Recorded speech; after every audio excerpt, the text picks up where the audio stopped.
Hello everyone, Sandy Leach here, and I'm going to give you an overview of our district APR. What is district APR, you ask? APR stands for Annual Progress Report.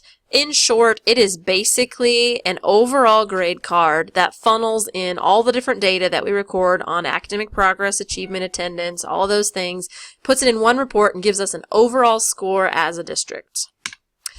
This right here is our individual district APR report. And I'd like to point out this is our APR percentage score. We earned 89.3% of all points possible, which you can see right up here. Here are the different categories where we can earn points. We earn points for academic achievement, subgroup achievement, college and career readiness, attendance, and graduation rate. Over here, it gives you a graph of what percent of those available points our district earned. I'd like to point out two very positive things. One of those positive things is that we earn 98.2% of all academic achievement points, and that's very, very good. We earned 55 out of 56 total points possible. I'd also like to point out that our graduation rate, we earned 100% of the 30 points that were available, so that was also another very positive thing. Areas that we're looking to improve are attendance. I've been speaking with other districts and we are also researching ways we can improve attendance, and we are actively working on that right now. Another area we are working on is getting some extra college and career readiness points. I have met with the high school counseling team and Dr. Graham. We've been working together on that and brainstorming, and we are working on ways to improve those scores for the future. Here's some need-to-know facts. I wanted to let you know that my purpose today is to give you a broad overview of APR. You can go as deep into the rabbit hole with APR and MSIP-5 as you want. There is a ton of information and a lot of statistical analysis that goes along with it also. So I've included a link here. If you want to know more information about APR and MSIP-5, which is the Missouri School Improvement Process, here's the handbook. It will give you everything you ever wanted to know about how these things are scored, the rubrics, the actual formulas that they use, the z-scores, how they convert those, all of their processes are listed in this handbook. So if you feel interested in that, definitely give that a look.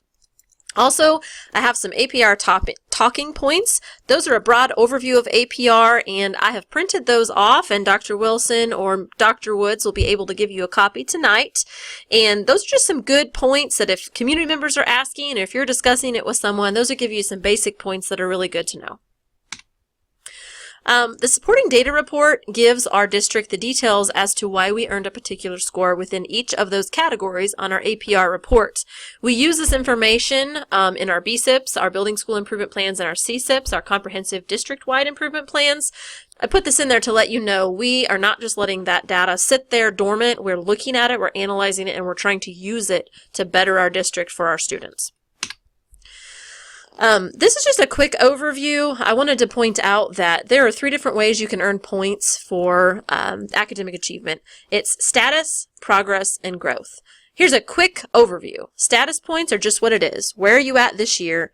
What percentage of kids scored proficient or advanced? It's basically right there for you. What's your status?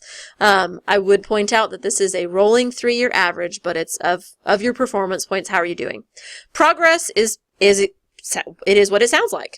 They look at your district scores from the last year, and they look at your district scores from this year, and they say, okay, did the district improve overall? Did they get more points this year than they did last year? Are they growing? If yes, we get progress points. And then student growth points are exactly what it sounds like, but this is individual student scores. So not overall as a district. Did a student from last year grow from last year to this year? Last year they got basic. This year they moved up and they got proficient. So each student is accounted for in the student growth piece. They take every student score, convert it into a z-score, do all the statistical analysis. So I wanted to point out that that is how we get points. Right here, also, you can see that you can earn different amounts of points for each thing. The total points possible are 16. You'll notice that these numbers, 16, 12, and 12, do not add up to 16, so that's kind of confusing if you're looking at the report, but 16 are the total points possible. Even if you get more than 16 points, you revert back and you get 16 points. It's the max. So I'm going to walk you through our district report now and show you what points we earned. And I will point out that over here, there's a lot of statistical analysis taking place on the rolling 3-year averages. I'm not going to walk through that at this point because that'll take us down a long rabbit trail that we probably don't want to be on for this specific presentation. But if you have questions about that, I'm more than willing to sit down and explain some of that for you. I'm going to give you the overview right here. For English Language Arts and Academic Achievement, we earned 16 out of 16 points. We earned 15 out of 16 points in math. We earned 16 out of 16 points in science. And we earned 8 out of 8 points in social studies. So we did a good job there. In subgroup achievement, we earned 3 out of 4 points in English Language Arts. And I will point out, what are subgroups? Subgroups are students who fall into a certain category such as free and reduced lunch, students with an IEP, students who are English language learners or ELL or of a different race or ethnicity. So those students fall into subgroups. And that also takes into account our students who are MAP A students.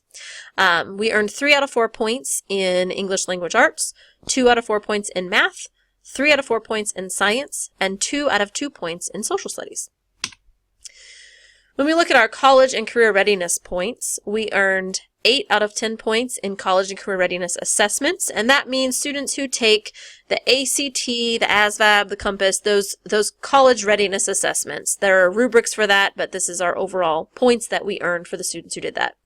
6 out of 10 points in advanced placement. Those are students who are taking advanced placement courses or AP courses or dual credit courses.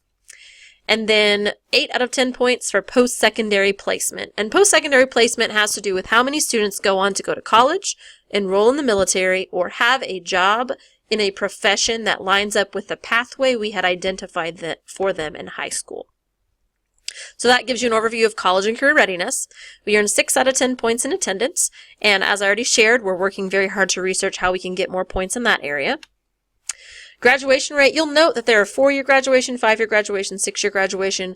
We're keeping track of graduation rates for cohorts of students who've been here for different lengths of time. So that's why you see those. We earned 30 out of 30 points in every single graduation area that there are, even our 7-year graduation rate. So we did an excellent job in graduation rate. Right here, there is an explanation of all of the terms that we used. Some of those things, if you want to go back and look, it'll just tell you what each thing means. One thing I did not hit on very much was hold harmless. I would like to point out that this year, our district was hold harmless. And what that means is, since our standards and our assessment changed this year, we had a brand new assessment. The state is not counting our assessment scores this year against us. So what they're doing is they're looking at our scores this year, and they're looking at our scores from the year before, and they're saying, okay, on the new assessment, did you do better or worse? If we did better the year before, they allowed us to take those scores. If we did better this year, they allowed us to take those scores. So we basically got to take 2 years of data and pick whichever one we did better in on our academic achievement and our subgroup achievement. The reason I tell you that is next year, we have another set of the same rigorous assessments with the same standards.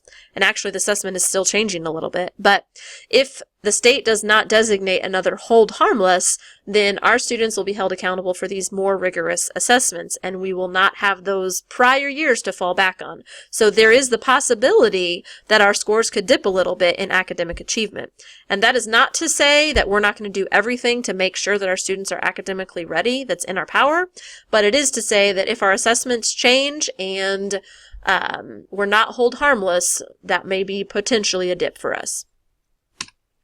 So where does Hollister fall on the spectrum? Where does our APR put us compared to other districts? Right here, you will see the number of districts in each of these categories for every year. So you'll see districts who are unaccredited, provisionally accredited, and fully accredited. Our score of approximately 89% puts us at the very, very top of fully accredited for the year of 2015. We're working very hard to break that 90th percentile. That's where we want to be so that we can get that distinction in performance. As a closing slide, I'd like to do a couple of quotes about data. Data by itself is useless. Data is only useful if you apply it. And so I wanted to let you know that we're not just putting this data on the shelf and not using it. We're looking at it, we're analyzing it, we're going, how can we make our district the best it can be for our students and our teachers? The other quote was, the goal is to turn data into information and information into insight. So we've talked about this data in an admin team meeting. We've talked at the high school level with the counselors. We're trying to share it with as many people as we can so that we can use it for the betterment of our district. Thank you so much. I hope you have a wonderful evening. And once again, if you have questions about more of this information that I didn't have time to go into in this particular presentation, please let me know and I would be happy to sit down and go through it with you. Have a great evening.